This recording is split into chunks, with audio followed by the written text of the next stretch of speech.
After the Race by James Joyce. The cars came scudding in towards Dublin, running evenly like pellets in the groove of the Naas Road. At the crest of the hill, at Inchicore, sightseers had gathered in clumps to watch the cars careering homeward, and through this channel of poverty and inaction, the continent sped its wealth and industry. Now and again, the clumps of people raised the cheer of the gratefully oppressed. Their sympathy, however, was for the blue cars, the cars of their friends, the French. The French, moreover, were virtual victors. The team had finished solidly, they had been placed second and third, and the driver of the winning German car was reported a Belgian. Each blue car, therefore, received a double measure of welcome as it topped the crest of the hill, and each cheer of welcome was acknowledged with smiles and nods by those in the car. In one of these trimly built cars was a party of 4 young men whose spirits seemed to be at present well above the level of successful Gallicism. In fact, these 4 young men were almost hilarious. They were Charles Seguin, the owner of the car, André Rivière, a young electrician of Canadian birth, a huge Hungarian named Villona, and a neatly groomed young man named Doyle.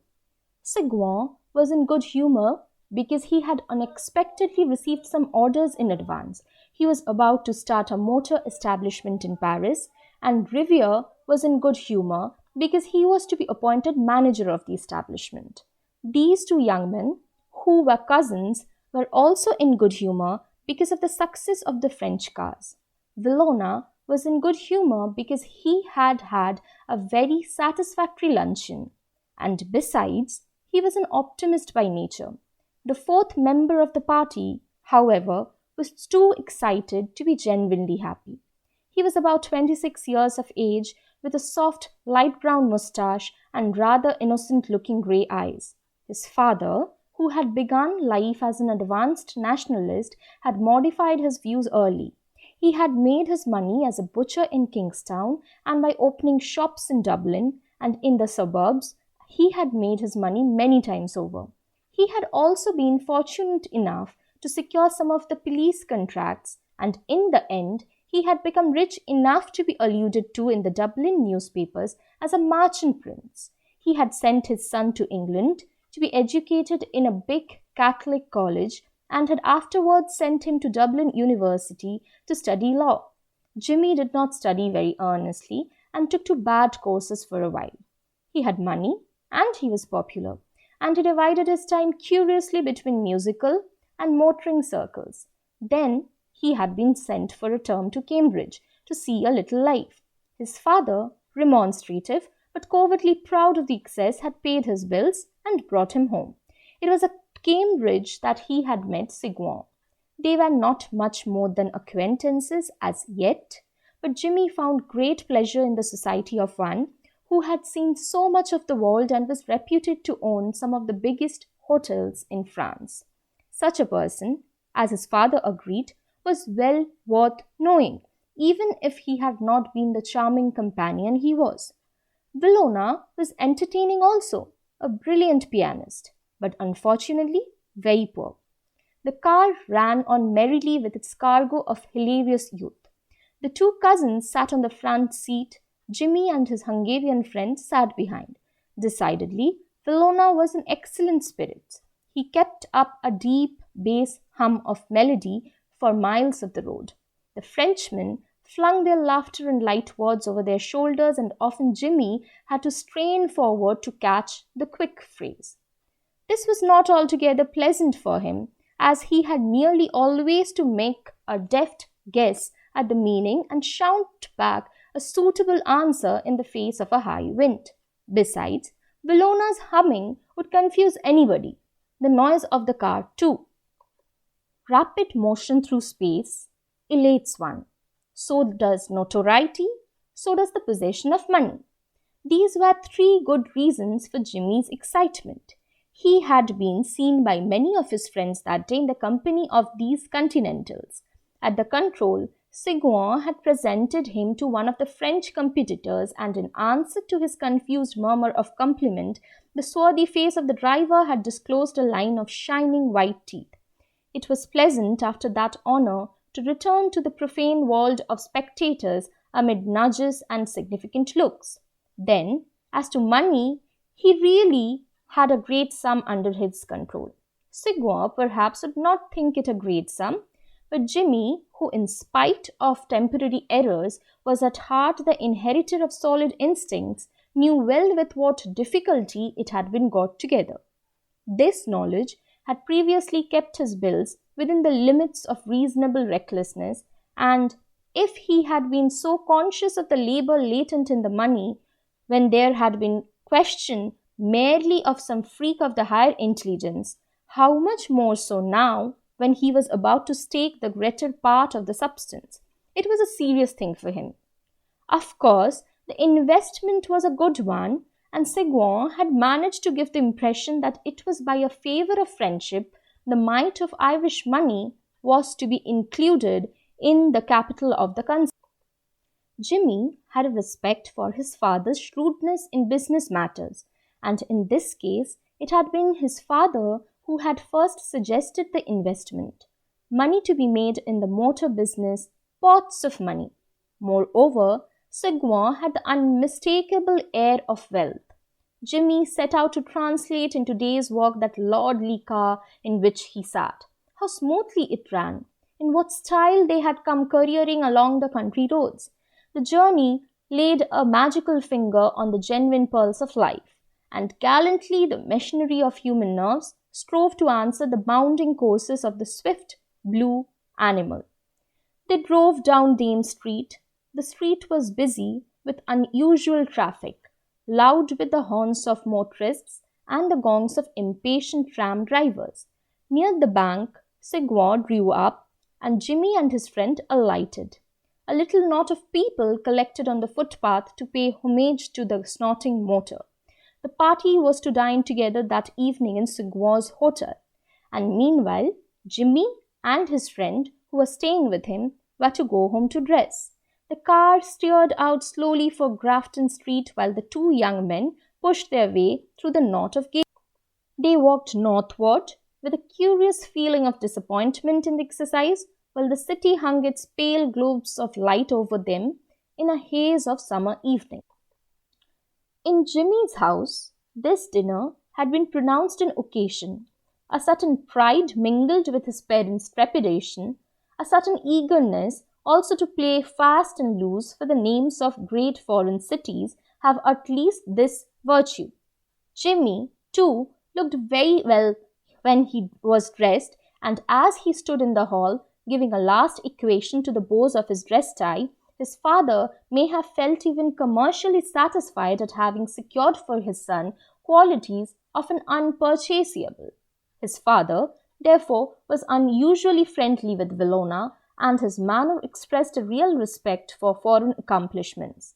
But this subtlety of his host was probably lost upon the Hungarian, who was beginning to have a sharp desire for his dinner. The dinner was excellent, exquisite. Seguin, Jimmy decided, had a very refined taste. The party was increased by a young Englishman named Ruth, whom Jimmy had seen with Seguin at Cambridge.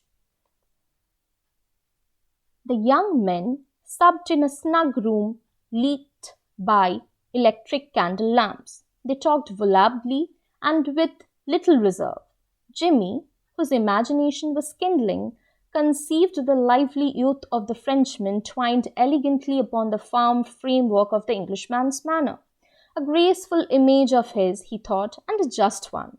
He admired the dexterity with which their host directed the conversation. The 5 young men had various tastes, and their tongues had been loosened. Villona, with immense respect, began to discover to the madly surprised Englishman the beauties of the English madrigal, deploring the loss of old instruments. Riviere, not wholly ingenuously, undertook to explain to Jimmy the triumph of the French mechanicians. The resonant voice of the Hungarian was about to prevail in ridicule of the spurious lutes of the romantic painters when Seguin shepherded his party into politics.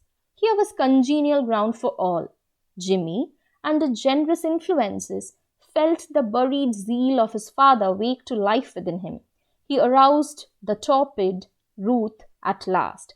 The room grew doubly hot, and Sigwar's task grew harder each moment. There was even danger of personal. The alert host at an opportunity lifted his glass to humanity, and when the toast had been drunk, he threw open a window significantly. That night, the city wore the mask of a capital. The 5 young men strolled along Stephen's Green in a faint cloak of aromatic smoke. They talked loudly and gaily, and their cloaks dangled from their shoulders. The people made way for them. At the corner of Grafton Street, a short, fat man was putting 2 handsome ladies on a car in charge of another fat man. The car drove off, and the short, fat man caught sight of the party. "Andre, it's Farley!" A torrent of talk followed. Farley was an American. No one knew very well what the talk was about. Bellona and Xavier were the noisiest, but all the men were excited. They got up on a car, squeezing themselves together amid much laughter. They drove by the crowd, blended now into soft colours to a music of merry bells. They took the train at Westland Row, and in a few seconds, as it seemed to Jimmy, they were walking out of Kingstown Station. The ticket collector saluted Jimmy. He was an old man. "Fine night, sir." It was a serene summer night. The harbour lay like a darkened mirror at their feet. They proceeded towards it with linked arms, singing Cade Rousseau in chorus, stamping their feet at every ho, ho, ho, ho. Raymond, they got into a rowboat at the sleep and made out for the American's yacht. There was to be supper, music, cards. Bellona said with conviction, "It is delightful." There was a yacht piano in the cabin. Bellona played a waltz for Farley and Xavier, Farley acting as cavalier and Xavier as lady. Then an impromptu squad dance, the men devising original figures. What merriment! Jimmy took his part with a will. This was seeing life at least. Then Farley got out of breath and cried, "Stop!" A man brought in a light supper, and the young men sat down to it for form's sake. They drank, however, it was Bohemian. They drank Ireland, England, France, Hungary, the United States of America. Jimmy made a speech, a long speech, Bellona saying, "Here, here," whenever there was a pause. There was a great clapping of hands when he sat down. It must have been a good speech. Farley clapped him on the back and laughed loudly. What jovial fellows! What good company they were! Cards, cards! The table was created. Bellona returned quietly to his piano and played voluntaries for them. The other men played game after game, flinging themselves boldly into the adventure. They drank the health of the Queen of Hearts and of the Queen of Diamonds. Jimmy felt obscurely the lack of an audience. The wit was flashing. Play ran very high and paper began to pass. Jimmy did not know exactly who was winning, but he knew that he was losing. But it was his own fault, for he frequently mistook his cards and the other men had to calculate his IOUs for him.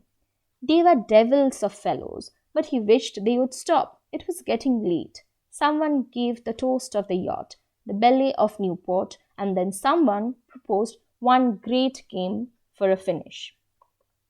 The piano had stopped. Bellona must have gone up on deck. It was a terrible game. They stopped just before the end of it to drink for luck.